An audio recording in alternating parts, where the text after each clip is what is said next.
أعوذ بالله من الشيطان الرجيم. بسم الله الرحمن الرحيم.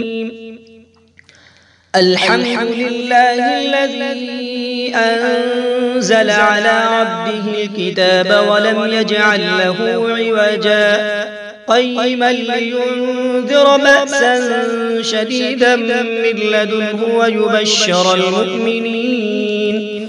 ويبشر المؤمنين الذين يعملون الصالحات أن لهم أجرا حسنا ماكثين فيه أبدا وينذر الذين قالوا اتخذ الله ولدا ما لهم به من علم ولا لآبائهم كبرت كلمة تخرج من أفواههم إن يقولون إلا كذبا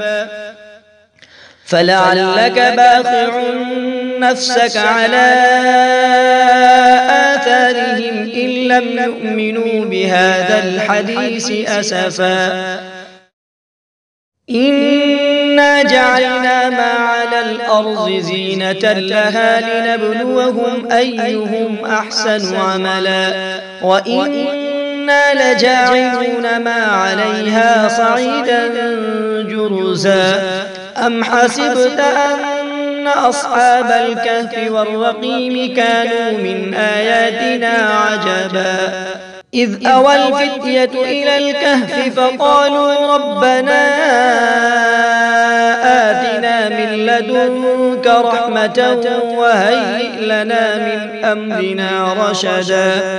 فضربنا على آذانهم في الكهف سنين عددا ثم بعثناهم لنعلم أي الحزبين أحصى لما لبثوا أمدا نحن نقص عليك نبأهم بالحق إنهم فتية آمنوا بربهم وزدناهم هدى وربطنا على قلوبهم إذ قاموا فقالوا ربنا رب السماوات والأرض لن ندعو من دونه إلها لقد قلنا إذا شططا هؤلاء قوم اتخذوا من دونه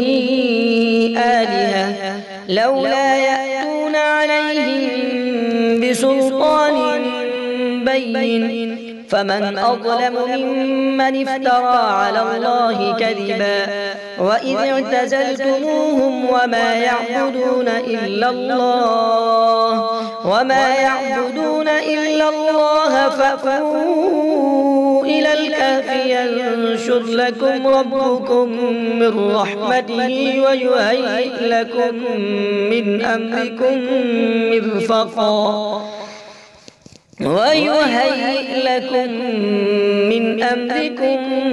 مرفقا وترى الشمس إذا طلعت تزاور عن كهفهم ذات اليمين وإذا غربت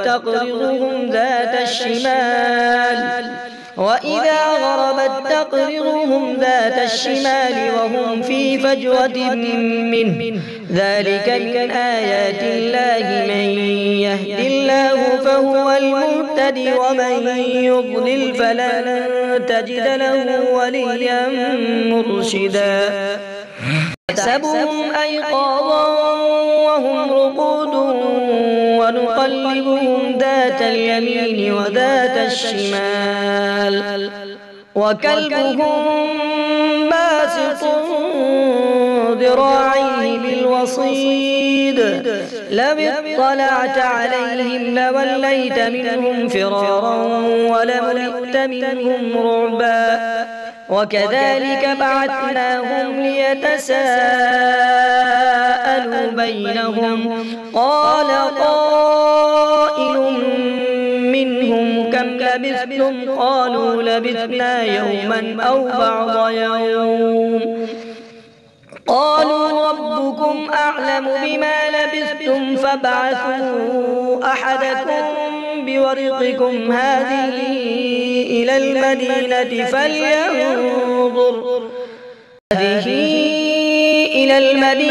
فلينظر أيها أزكى طعاما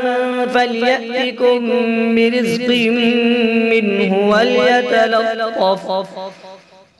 وليتلطف ولا يشعرن بكم أحدا إنهم إن يظهروا عليكم يرجموكم أو يعيدوكم في ملتهم ولن تفلحوا إذا أبدا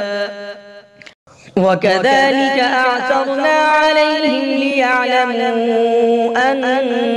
وعد الله حق وأن الساعة لا ريب فيها إذ يتنازعون بينهم أمرهم فقالوا ابنوا عليهم بنيانا ربهم أعلم بهم قال الذين غلبوا على أمرهم لنتخذن عليهم مسجدا سيقولون ثلاثة رابعهم كلبهم ويقولون خمسة سادسهم كلبهم رجما بالغيب ويقولون سبعة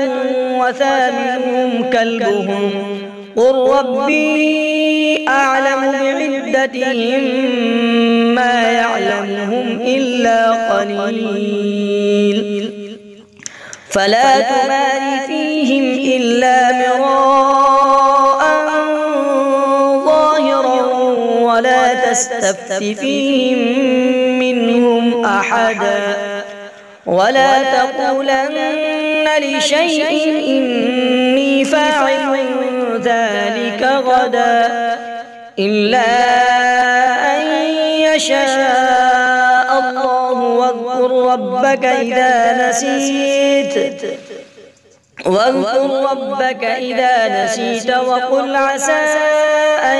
يهديني ربي لأقرب من هذا رشدا ولبثوا في كهفهم 300 سنين وازدادوا 9 الله أعلم بما لبثوا له غيب السماوات والأرض أبصر به وأسمع ما لهم من دونه من ولي ولا يشرك في حكمه أحدا واتل ما أوحي إليك من كتاب ربك لا مبدل لكلماته ولن تجد من دونه ملتحدا واصبر نفسك مع الذين يدعون ربهم بالغداة والعشي يريدون وجهه ولا تعد عيناك عنهم تريد زينة الحياة الدنيا ولا تطع من أغفلنا قلبه عن ذكرنا واتبع هواه وكان أمره فرطا وقل الحق من ربكم فمن شاء فليؤمن ومن شاء فليكفر إنا أعتدنا للظالمين نارا أحاط بهم سرادقها وإن يستغيثوا يغاثوا بماء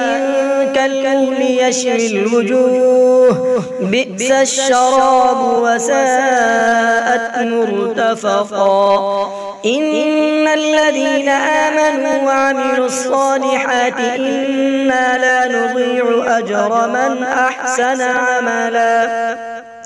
أولئك لهم جنات عدن تجري من تحتهم الأنهار يحلون فيها من أساور من ذهب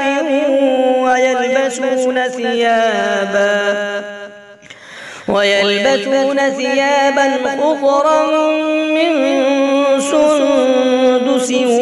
واستبرق متكئين فيها على الأرائك ربك نعم الثواب وحسنت مرتفقا. واضرب لهم مثل الرجلين جعلنا لأحدهما جنتين من أعناب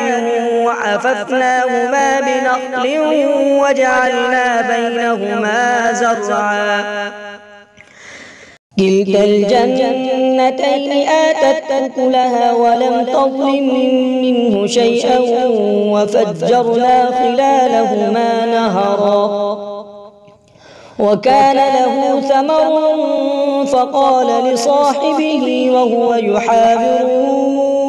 أنا أكثر منك مالا وأعز نفرا ودخل جنته وهو ظالم لنفسه قال ما أظن أن تبيد هذه أبدا وما أظن الساعة قائمة ولئن رددت إلى ربي لأجدن خيرا منها منقلبا. قال له صاحبه وهو يحاوره أكفرت بالذي خلقك من تراب ثم من نطفة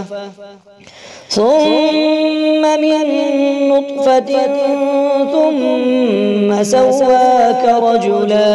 لكن هو الله ربي ولا أشرك بربي أحدا. ولولا إذ دخلت جنتك قلت ما شاء الله لا قوة إلا بالله إن ترني أنا أقل منك مالا وولدا فعسى ربي أن يؤتيني خيرا من جنتك ويرسل عليها حسبانا من السماء فتصبح صعيدا زلقا أو يصبح ماؤها غورا فلن تستطيع له طلبا.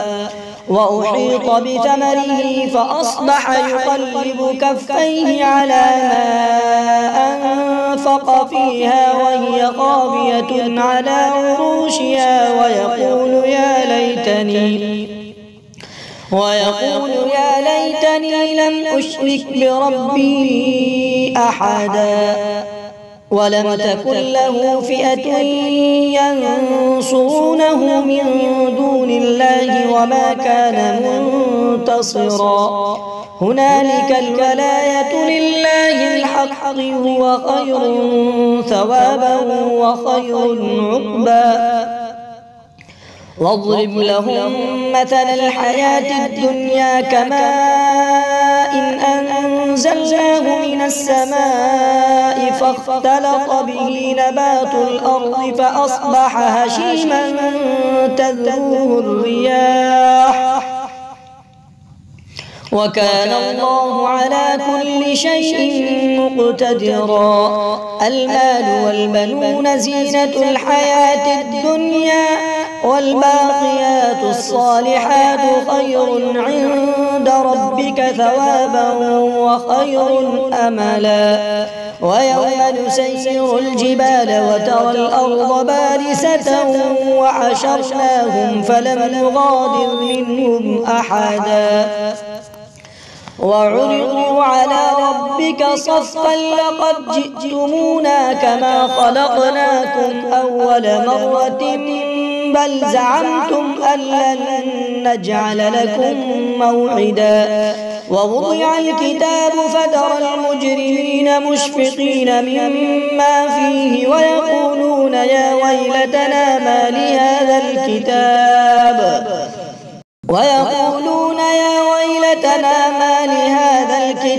لا يغادر صغيرة ولا كبيرة إلا أحصاها ووجدوا ما عملوا حاضرا ولا يظلم ربك أحدا. وإذ قلنا للملائكة الملائكة اسجدوا لآدم فسجدوا إلا إبليس كان من الجن ففسق عن أمر ربه أفتتخذونه وذريته أولياء من دوني وهم لكم عدو بئس للظالمين بدلا ما أشهدتهم خلق السماوات والأرض ولا خلق أنفسهم وما كنت متخذ المضلين عضدا ويوم يقول نادوا شركائي الذين زعمتم فدعوهم فلم يستجيبوا لهم وجعلنا بينهم موبقا ورأى المجرمون النار فظنوا أنهم مواقعوها ولم يجدوا عنها مصرفا ولقد صرفنا في هذا القرآن للناس من كل مثل وكان الإنسان أكثر شيء جدلا وما منع الناس أن يؤمنوا إذ جاءهم الهدى ويستغفروا ربهم إلا أن تأتيهم سنة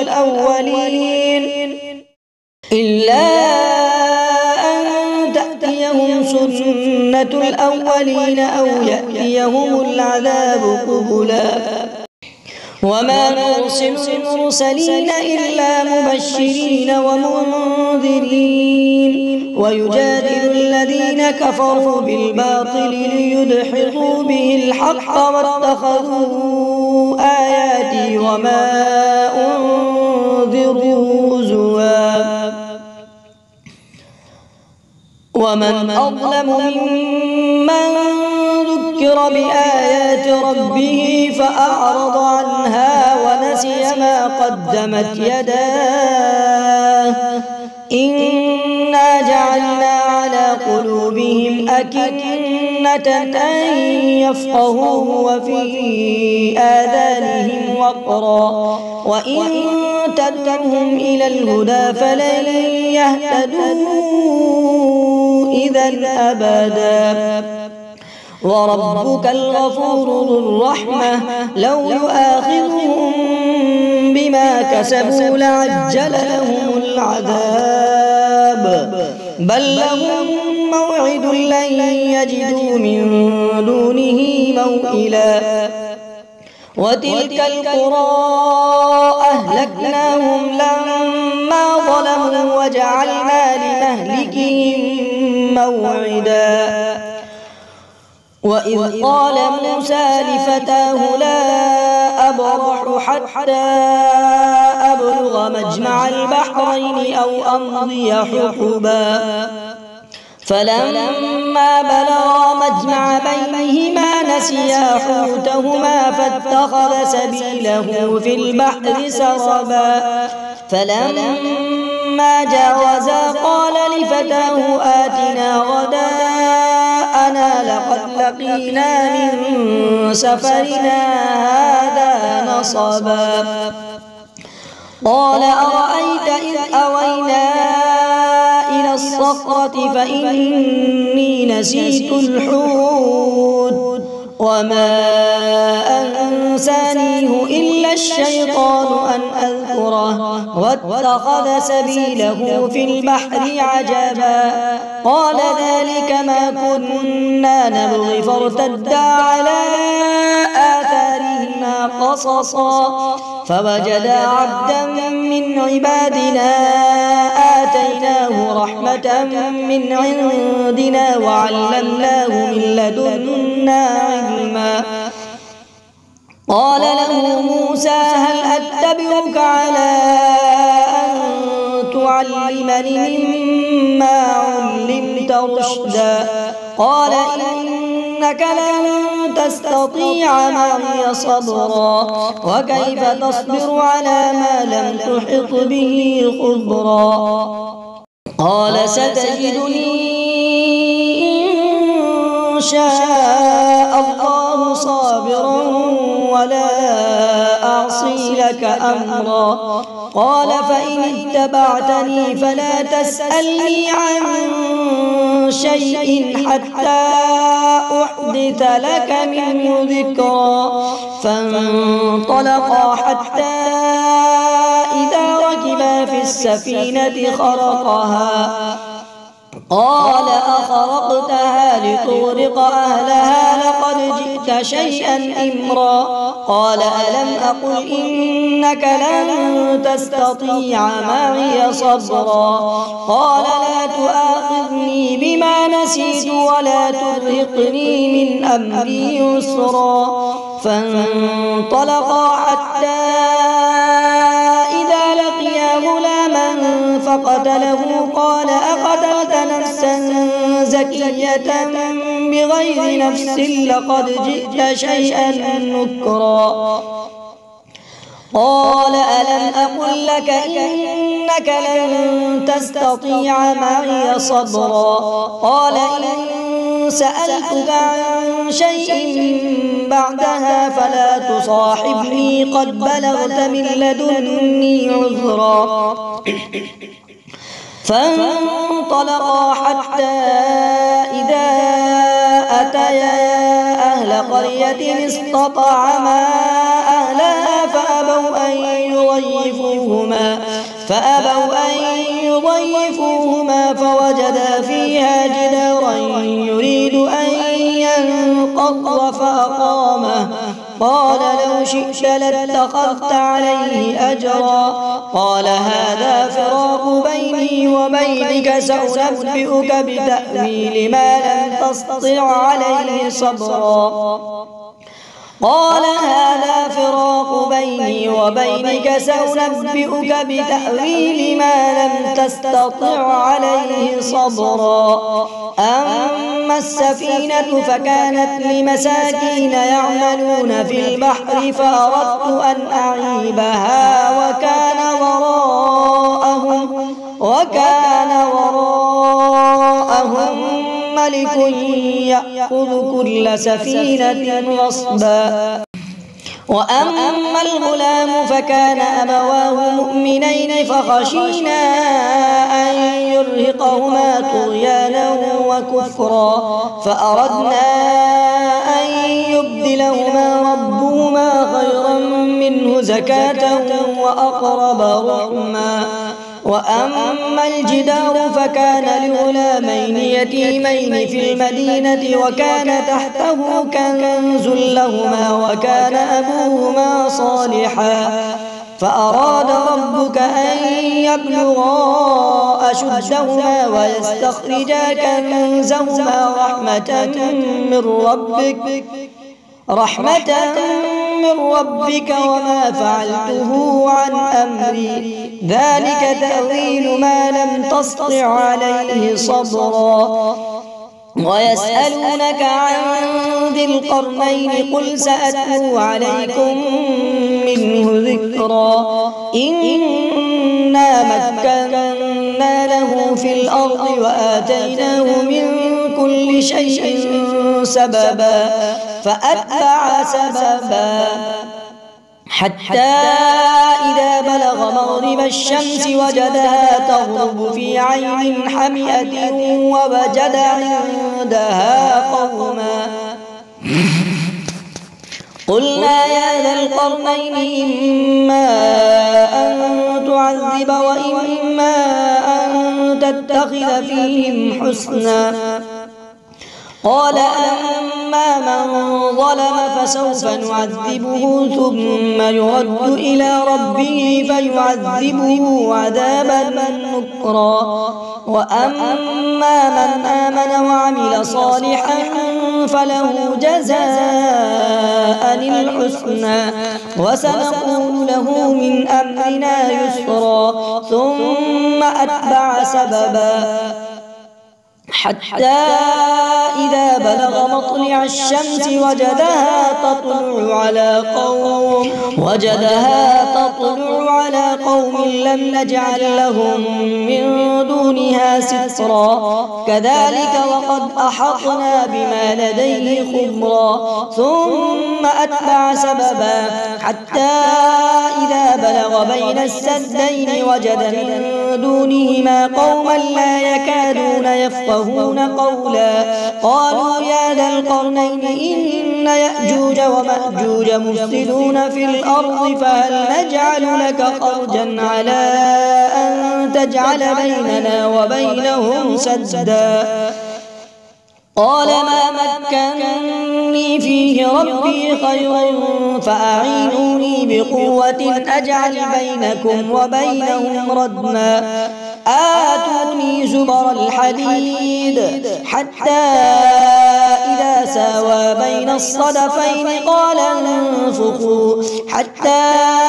إذا جعله نارا قال آتوني أفرغ عليه قطرا فما استطاعوا أن يظهروه وما استطاعوا له نقبا قال هذا رحمة من ربي فإذا جاء وعد ربي جعله دكاء وكان وعد ربي حقا وتركنا بعضهم يومئذ يموج في بعض ونفخ في الصور فجمعناهم جمعا وعرضنا جهنم يومئذ للكافرين عرضا الذين كانت أعينهم في غطاء عن ذكري وكانوا لا يستطيعون سمعا أفحسب الذين كفروا أن يتخذوا عبادي من دوني أولياء إنا أعتدنا جهنم للكافرين نزلا قل هل ننبئكم بالأخسرين أعمالا الذين ضل سعيهم في الحياة الدنيا وهم يحسبون أنهم يحسنون صنعا أولئك الذين كفروا بآيات ربهم ولقائه فحبطت أعمالهم فلا نقيم لهم يوم القيامة وزنا ذلك جزاؤهم جهنم بما كفروا واتخذوا آياتي ورسلي هزوا إن الذين آمنوا وعملوا الصالحات كانت لهم جنات الفردوس نزلا خالدين فيها لا يبغون عنها حولا قل لو كان البحر مدادا لكلمات ربي لنفد البحر قبل أن تنفد كلمات ربي ولو جئنا بمثله مددا قل إنما أنا بشر مثلكم يوحى إلي أنما إلهكم إله واحد فمن كان يرجو لقاء ربه فليعمل عملا صالحا ولا يشرك بعبادة ربه أحدا أعوذ بالله من الشيطان الرجيم بسم الله الرحمن الرحيم الحمد لله الذي أنزل على عبده الكتاب ولم يجعل له عوجا قيما لينذر بأسا شديدا من لدنه ويبشر المؤمنين الذين يعملون الصالحات أن لهم أجرا حسنا ماكثين فيه أبدا وينذر الذين قالوا اتخذ الله ولدا ما لهم به من علم ولا لآبائهم كبرت كلمة تخرج من أفواههم إن يقولون إلا كذبا فلعلك باخع نفسك على آثارهم إن لم يؤمنوا بهذا الحديث أسفا إنا جعلنا ما على الأرض زينة لها لنبلوهم أيهم أحسن عملا وإنا لجاعلون ما عليها صعيدا جرزا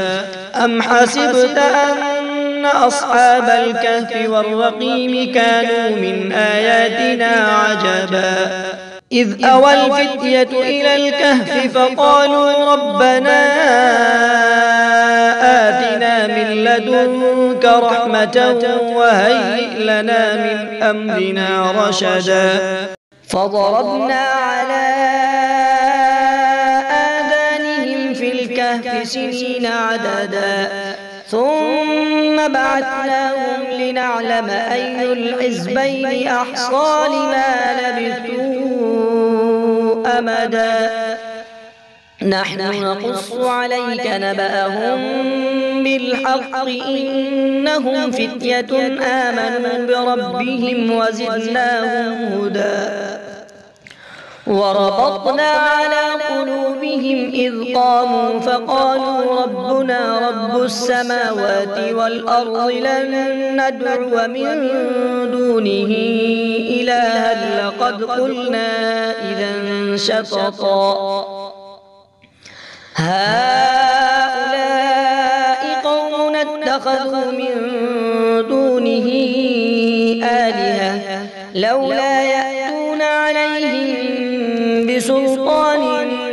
بين فمن أظلم ممن افترى على الله كذبا وإذ اعتزلتموهم وما يعبدون إلا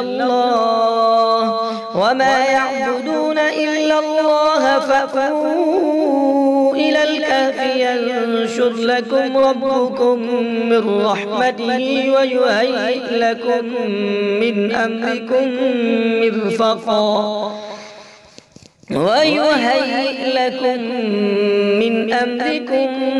مرفقا وترى الشمس إذا طلعت تزاور عن كهفهم ذات اليمين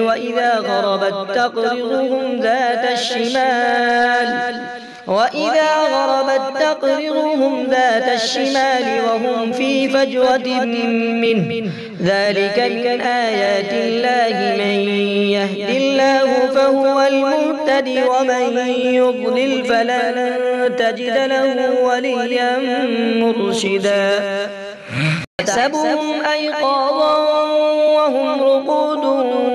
ونقلبهم ذات اليمين وذات الشمال وكلبهم باسط ذراعيه بالوصيد لو اطلعت عليهم لوليت منهم فرارا ولملئت منهم رعبا وكذلك بعثناهم ليتساءلوا بينهم قال قائل منهم كم لبثتم قالوا لبثنا يوما أو بعض يوم قالوا ربكم أعلم بما لبثتم فابعثوا أحدكم بورقكم هذه إلى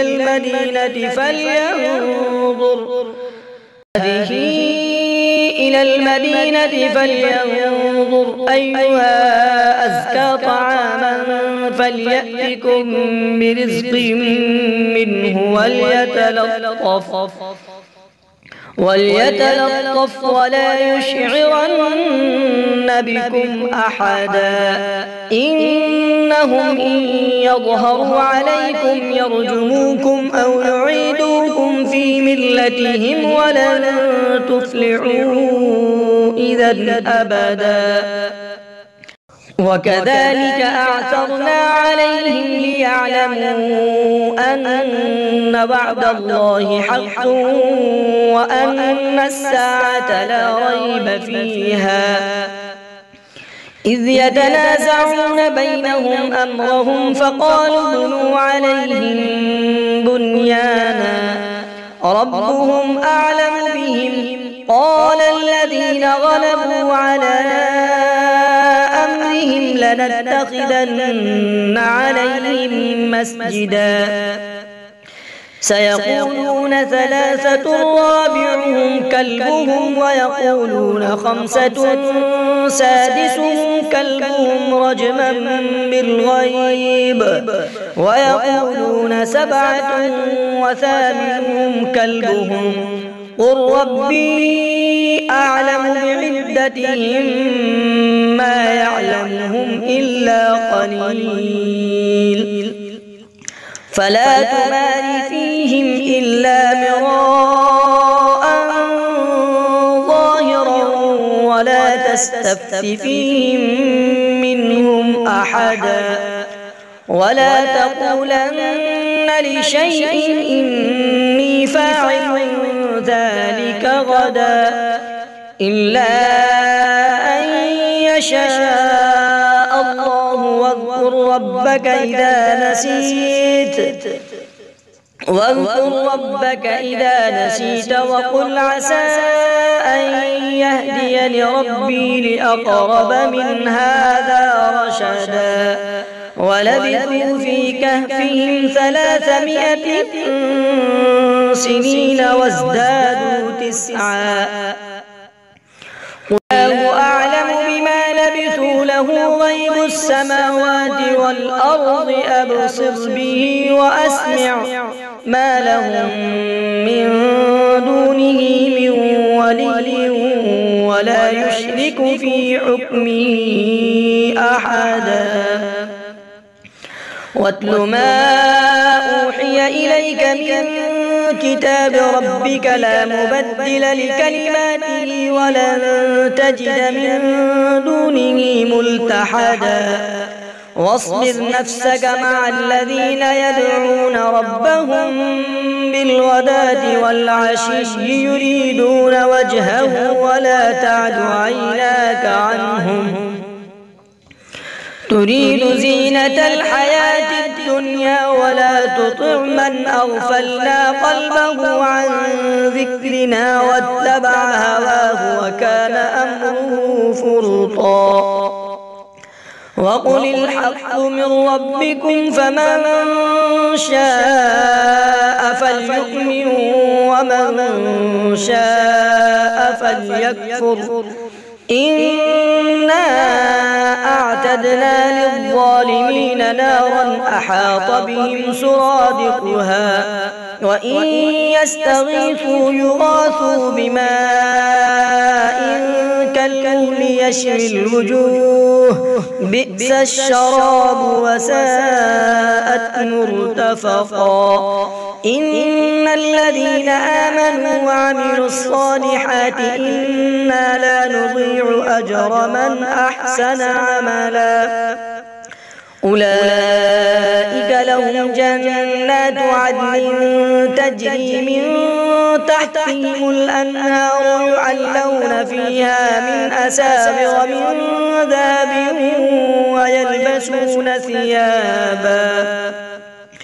ويلبسون ثيابا خضرا من سندس واستبرق متكئين فيها على الأرائك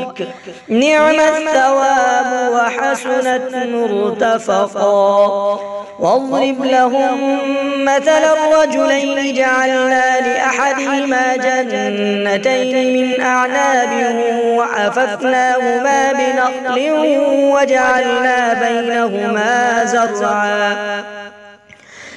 كلتا الجنتين آتت أكلها ولم تظلم منه شيئا وفجرنا خلالهما نهرا وكان له ثمر فقال لصاحبه وهو يحاوره أنا أكثر منك مالا وأعز نفرا ودخل جنته جنته وهو ظالم لنفسه قال ما أظن أن تبيد هذه أبدا وما أظن الساعة قائمة ولئن رددت إلى ربي لأجدن خيرا منها منقلبا. قال له صاحبه وهو يحاوره أكفرت بالذي خلقك من تراب ثم من نطفة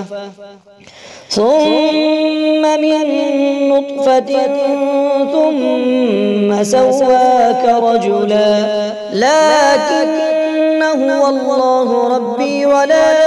أشرك بربي أحدا. لولا إذ دخلت جنتك قلت ما شاء الله لا قوة إلا بالله إن ترني أنا أقل منك مالا وولدا فعسى ربي أن يؤتيني خيرا من جنتك ويرسل عليها حسبانا من السماء فتصبح صعيدا زلقا أو يصبح ماؤها غورا فلن تستطيع له طلبا. وأحيط بثمره فأصبح يقلب كفيه على ما أنفق فيها وهي خاوية على عروشها ويقول يا ليتني لم أشرك بربي أحدا. ولم تكن له فئة ينصرونه من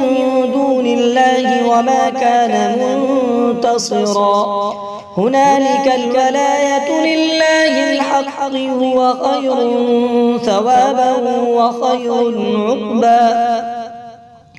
واضرب لهم مثل الحياة الدنيا كماء إن أنزلناه من السماء فاختلط به نبات الأرض فأصبح هشيما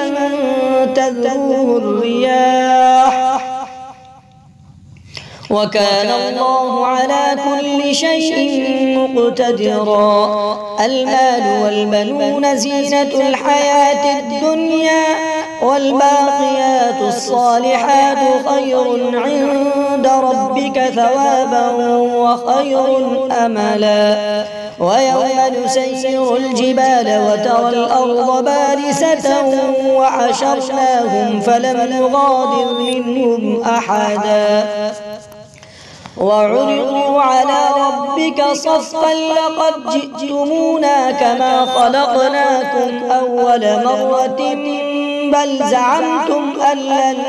نجعل لكم موعدا. ووضع الكتاب فترى المجرمين مشفقين مما فيه ويقولون يا ويلتنا ما لهذا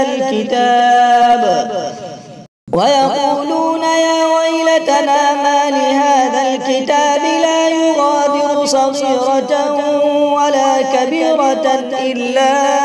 أحصاها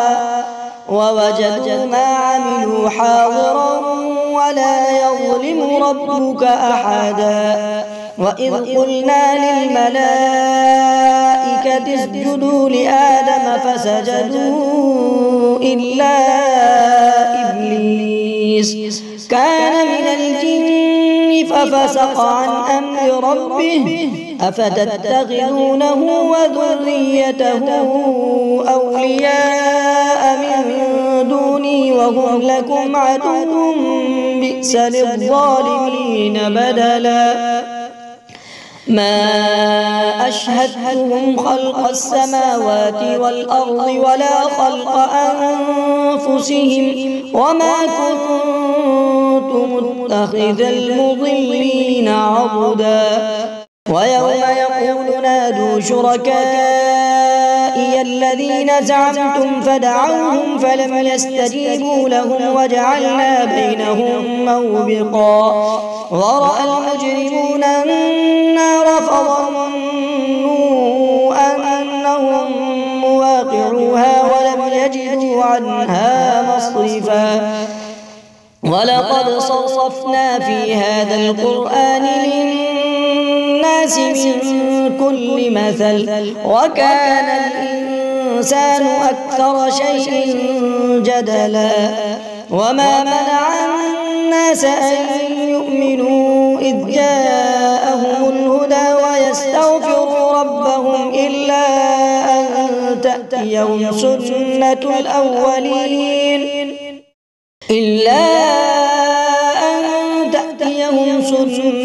الأولين أو يأتيهم العذاب قبلا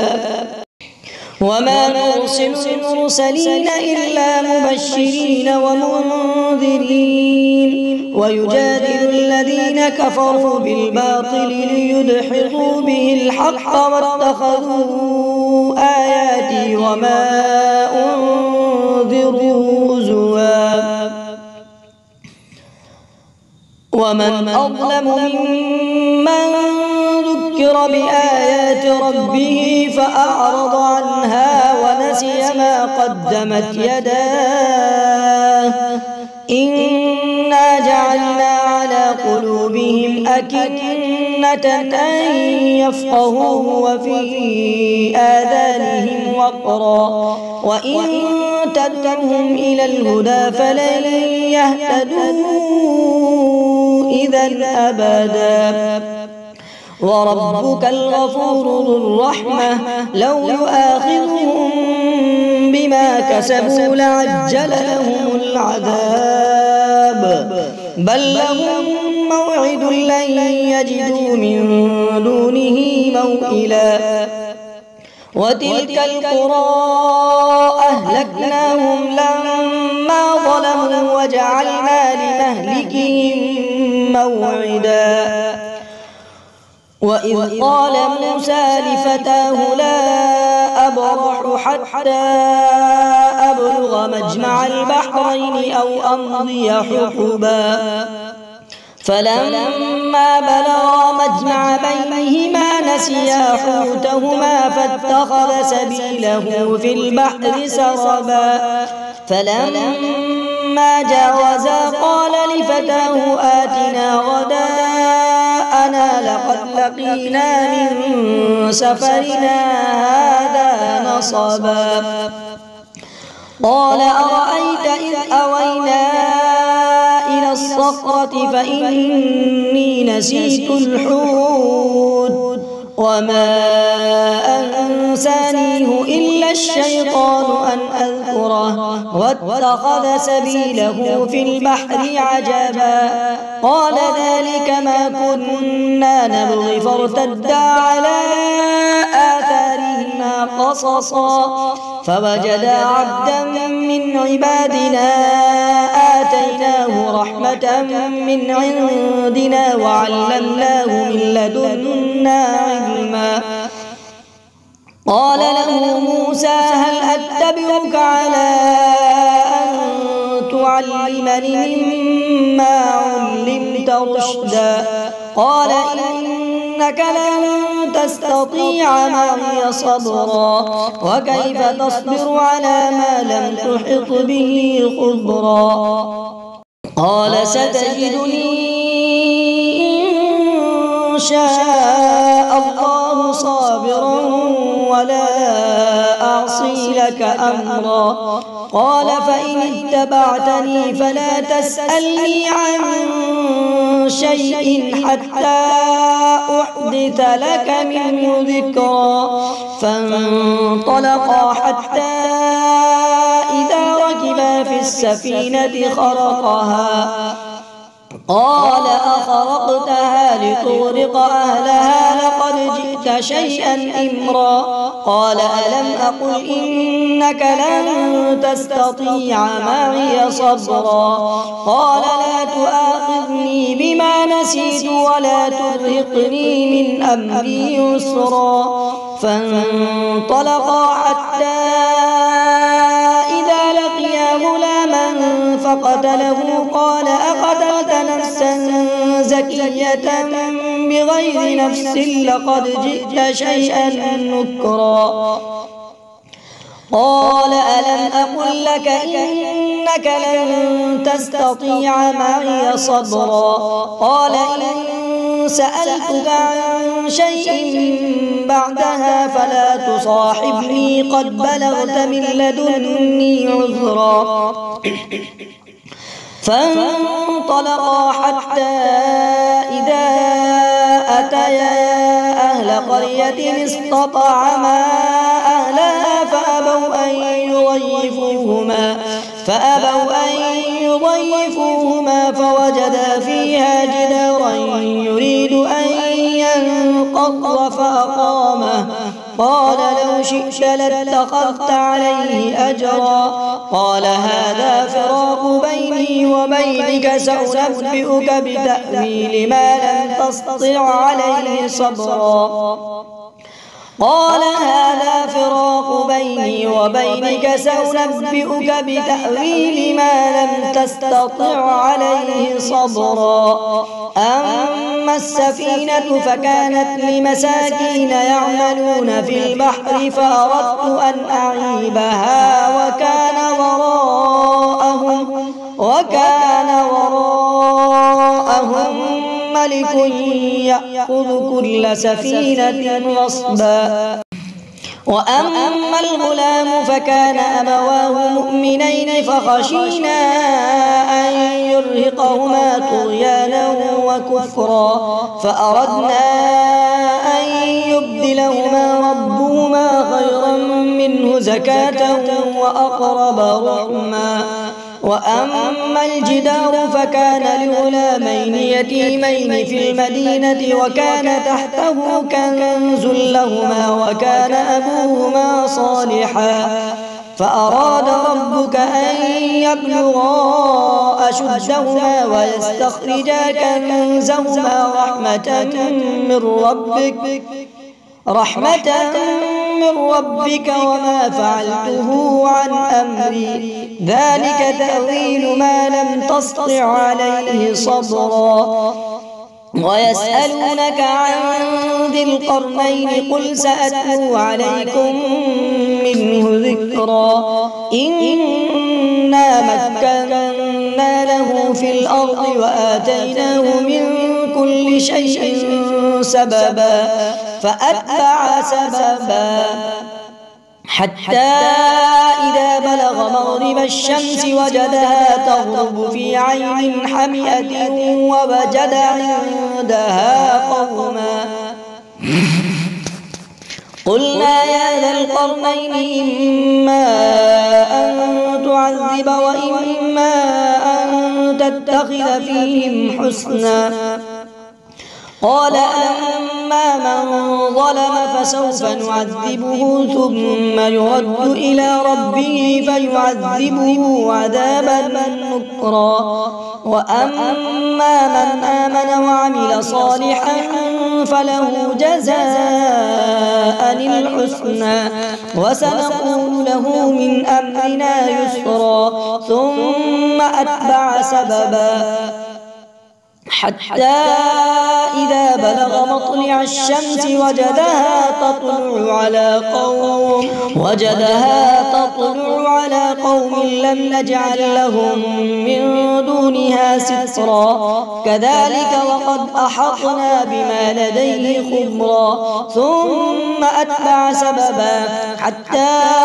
إذا بلغ بين السدين وجد من دونهما قوما لا يكادون يفقهون قولا قالوا يا ذا القرنين إن يأجوج ومأجوج مفسدون في الأرض فهل نجعل لك خرجا على أن تجعل بيننا وبينهم سدا قال ما مكنني فيه ربي خير فأعينوني بقوة أجعل بينكم وبينهم ردما آتوني زبر الحديد حتى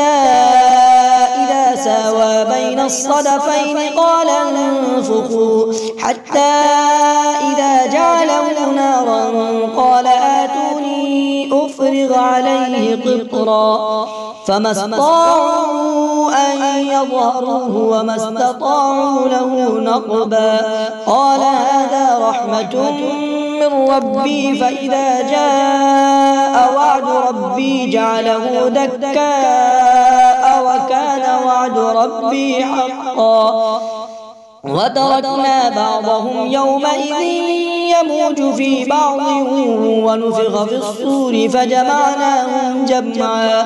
وعرضنا جهنم يومئذ للكافرين عرضا الذين كانت أعينهم في غطاء عن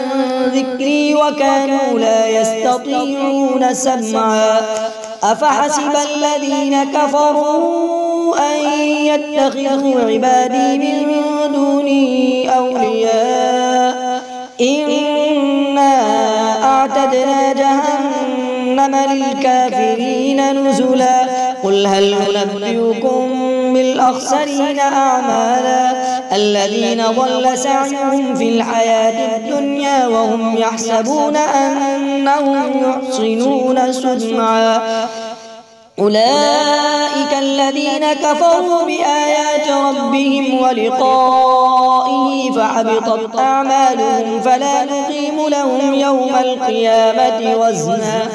ذلك جزاؤهم جهنم بما كفروا واتخذوا آياتي ورسلي هزوا إن الذين آمنوا وعملوا الصالحات كانت لهم جنات الفردوس نزلا خالدين فيها لا يبغون عنها حولا قل لو كان البحر مدادا لكلمات ربي لنفد البحر قبل أن تنفد كلمات ربي ولو جئنا بمثله مددا قل إنما أنا بشر مثلكم يوحى إلي أنما إلهكم إله واحد فمن كان يرجو لقاء